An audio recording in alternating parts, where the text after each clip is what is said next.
Hi there, my name is Carol Lyles Shaw, and welcome to my tutorial on Big Stitch quilting and an introduction to a project that I did called the 25 Million Stitches Panel. I completed this project in January of 2020, and I'd like to tell you a bit about how I completed it. First, the needles and threads that I used, I'll be describing here in this first segment. I used the Big Stitch Quilting Needle Pack from Pepper Quarry, and the threads that I used are from the House of Embroidery. I bought these threads at a show, and I have really loved using them. The background fabric is Moda Grunge, and I cut some squares and sewed them together. I then added some side panels, as you can see in this part of the video.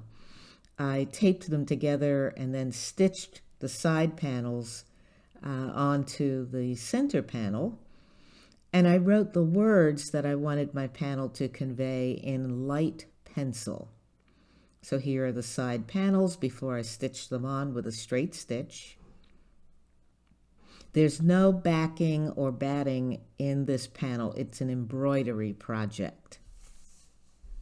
So I used double outline stitching, my own term, for the words, and I'll show you that here. So here I am with my needle threaded with the House of Embroidery thread, and I'm going back over the words that I stitched using a straight stitch for a double outline. The double outline is in a separate color or a different color because I really wanted the words to stand out. So here I am stitching the A in safe place.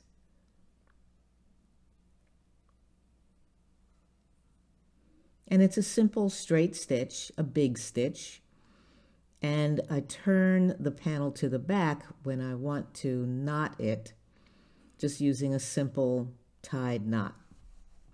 And most of the knots in this panel are on the back of the panel. Okay, now I'm double outlining the F in safe, F as in Frank, F as in safe.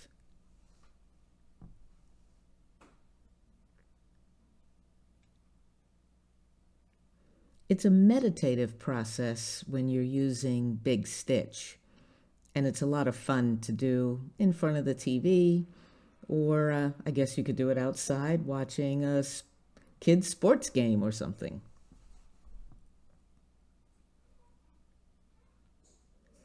So simple stitch in and out. I usually take 2 or 3 stitches at a time, and then pull the embroidery thread through. I use the embroidery thread exactly as it comes off the packet. I do not separate the strands at all because I want the thread color to really show up nicely.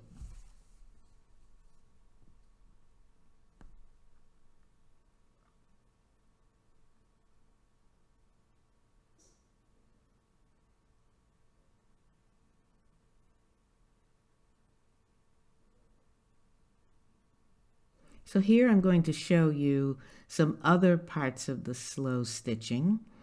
I turned the panel so that I could easily stitch the top of the letter F. And in a moment I will take the thread to the back and knot it.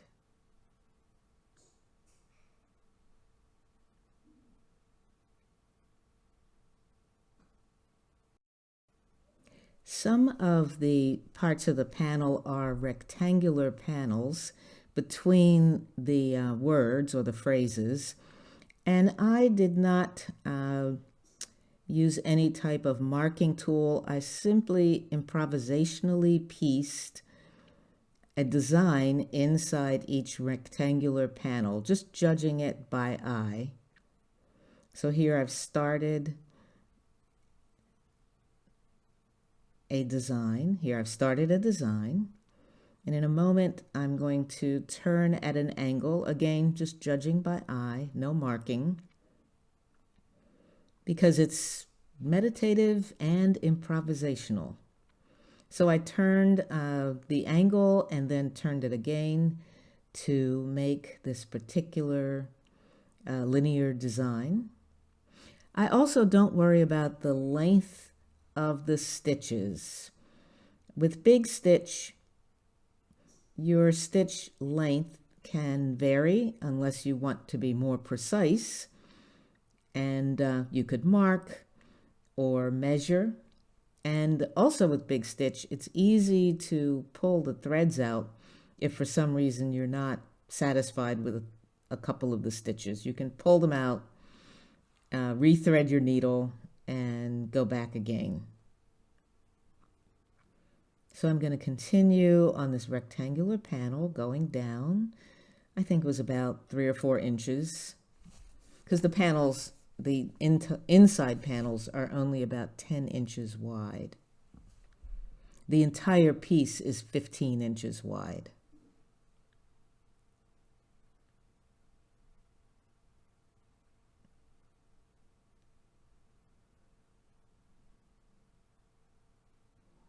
So I periodically stop, and just by eye, I decide where I'm going to make the next turn.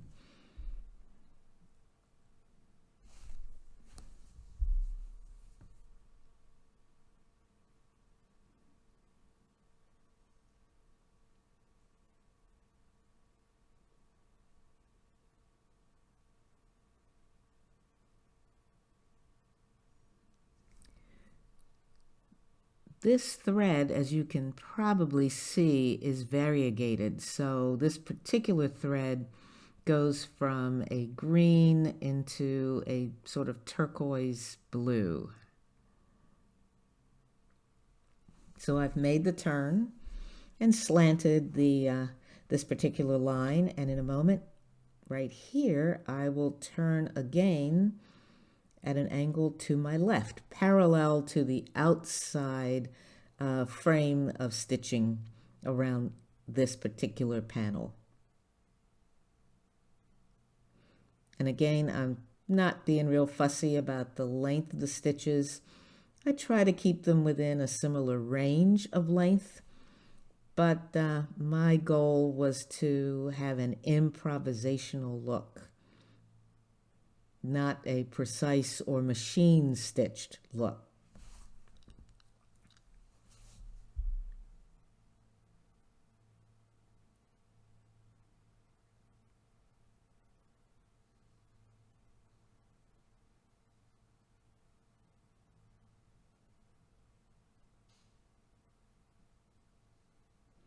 I'm approaching the end of this particular line, and in a moment I will tie it off with a knot on the back, as you can see here.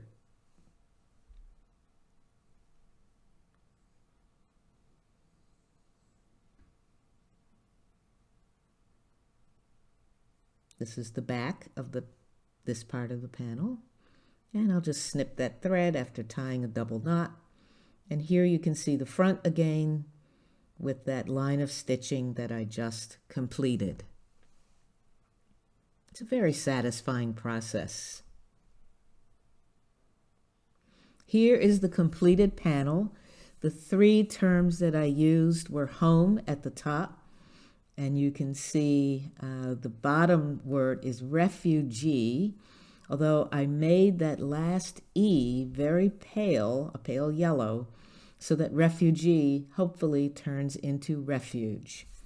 Here's my signed signature. And I signed it using a micron pen, size 8. I put a piece of freezer paper behind the area that I wanted to sign, just to make it easier to print my name and the state and USA. So home, safe place, and refuge, refugee. You can go to 25millionstitches.com to see a lot of really beautiful examples. And please do visit my website to see what else I'm up to. And thank you so much for watching. Bye-bye.